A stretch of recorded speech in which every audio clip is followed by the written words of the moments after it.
jika Partai Nasdem masih tetap dengan keyakinannya, dengan pendiriannya bahwa ditetapkannya Johnny G. Plate sebagai tersangka ini adalah upaya politisasi hukum, habis sudah Partai Nasdem. Tikus-tikus tak kenal kenyang, rakus-rakus bukan kepalang. Otak tikus memang bukan otak udang. Kucing datang, tikus menghilang. Bicara soal kasus dugaan korupsi yang menjerat Sekjen Partai Nasdem, yaitu Johnny G. Plate ini, apa yang terlintas dalam pikiran kalian nih? Karena kalau kita lihat dari berbagai media, baik media mainstream maupun media sosial, narasi yang dibangun oleh Partai Nasdem adalah ini sebagai upaya politisasi hukum. Ya, politisasi hukum. Karena kita tahu ya, dalam beberapa waktu terakhir ini Partai Nasdem dengan Pak Jokowi ini hubungannya sedang tidak baik-baik saja. Ada yang menyebut kerenggangan hubungan antara Pak Jokowi dengan Partai Nasdem ini karena Partai Nasdem mengusung bakal calon presiden dan mendeklarasikan Mas Anies Baswedan sebagai calon presiden dari Partai Nasdem yang akan diusung pada Pilpres 2024 yang akan datang. Kita semua tahu Mas Anies Baswedan ini adalah sosok antitesa Pak Jokowi yang selalu mengkritik kebijakan-kebijakan yang dibuat oleh Pak Jokowi.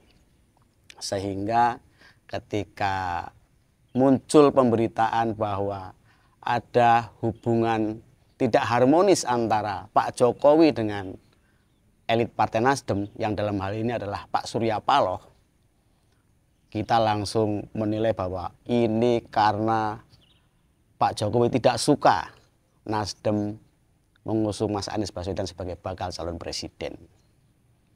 Tetapi semua itu sudah terjawab ketika salah satu menteri dari Partai Nasdem yang saat ini berada di kabinet Pak Jokowi ditetapkan sebagai tersangka kasus dugaan korupsi program BTS yang merupakan program Bakti Kominfo dengan kerugian sebesar 8,32 triliun.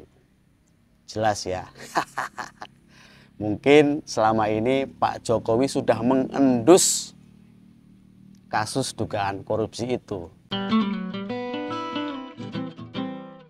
Pemerintah menganggarkan dana sebesar 28 triliun dalam program pengadaan BTS Bakti Kominfo tersebut, yaitu pemasangan tower BTS di 4.800 titik di berbagai daerah di Republik Indonesia, terutama daerah-daerah tertinggal, daerah-daerah terluar agar bisa mengakses internet dengan baik.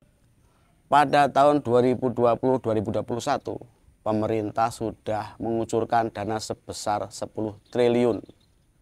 Namun dari anggaran tersebut hanya ditemukan 980 tower BTS yang kondisinya mangkrak, tidak terawat, dan rusak. Dari situlah timbul kecurigaan jika proyek tersebut diduga syarat dengan praktek korupsi. Pihak Kejaksaan Agung melakukan penyelidikan. Menteri Koordinator Bidang Politik, Hukum, dan Keamanan Mahfud MD memastikan tidak ada politisasi hukum dalam kasus dugaan korupsi proyek BTS yang menjerat Menkominfo Johnny G. Plate sebagai tersangka oleh Kejaksaan Agung. Ya, kasus itu saudara sudah diselidiki dan disidik dengan cermat oleh Kejaksaan Agung. Proyek BTS tersebut ternyata mangkrak meski dananya ini sudah keluar sekitar 10 triliun rupiah. Dan belum ada barangnya, yang ada pun mangkrak. Nah, oleh sebab itu kemudian semula dihitung kerugian oleh kejaksaan itu sekitar 1, sekian triliun, tapi kemudian BPKP turun tangan, diperiksa itu ternyata mulai dari perencanaan, dari penunjukan konsultan, penunjukan barang, makam dan sebagainya itu. Nah, itu yang kemudian dijadikan alasan. Mari kita berpikir positif saja. Ini tidak mengarah ke partai, tapi tindak pidana dugaan tindak pidana korupsi yang nanti bisa dinilai secara terbuka di pengadilan. Saya sudah pastikan Kejaksaan Agung ini ada politiknya, enggak. Justru saya bilang ya sudah, kalau memang dua alat bukti terpenuhi, ya ditingkatkan menjadi status tersangka. Karena kalau sudah memenuhi syarat kok tidak diangkat dengan alasan kondusivitas politik, maka itu salah. Hukum itu tidak boleh tergantung pada kondusivitas politik. Nanti buktikan aja secepatnya gitu. Ada sumber yang menyebutkan bahwa ketika kasus dugaan korupsi itu mulai dilakukan penyelidikan oleh pihak kejaksaan, Partai Nasdem, yang dalam hal ini Pak Surya Paloh, pada tahun 2022 cepat-cepat mengambil langkah, mengambil Mas Anies Baswedan sebagai bakal calon presiden yang akan diusung oleh Partai Nasdem tersebut.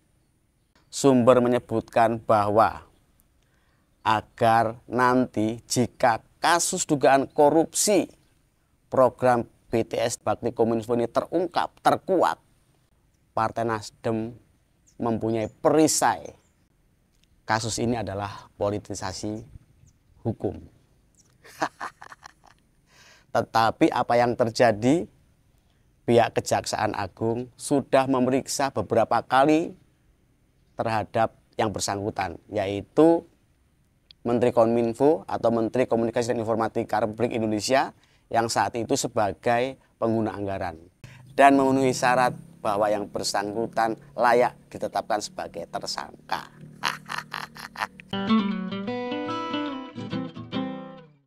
Bagaimana? Masih percaya ditetapkannya Johnny G. Plate sebagai tersangka dalam kasus dugaan korupsi program proyek pengadaan BTS ini adalah sebagai upaya politisasi hukum? Ini adalah upaya pembodohan dan pembohongan terhadap rakyat. Tikus-tikus tak kenal kenyang, rakus-rakus bukan kepalang. Otak tikus memang bukan otak udang, kucing datang tikus menghilang.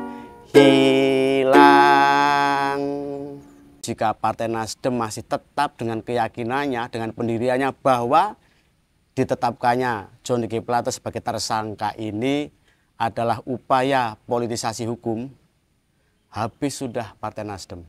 Dan jika Partai Nasdem masih ingin mendapatkan simpatik dan kepercayaan dari masyarakat, ya harus minta maaf kepada seluruh masyarakat di Indonesia atas ditetapkannya tersangka Johnny G. Plate dalam kasus dugaan korupsi program proyek BTS Bakti Kominfo tersebut.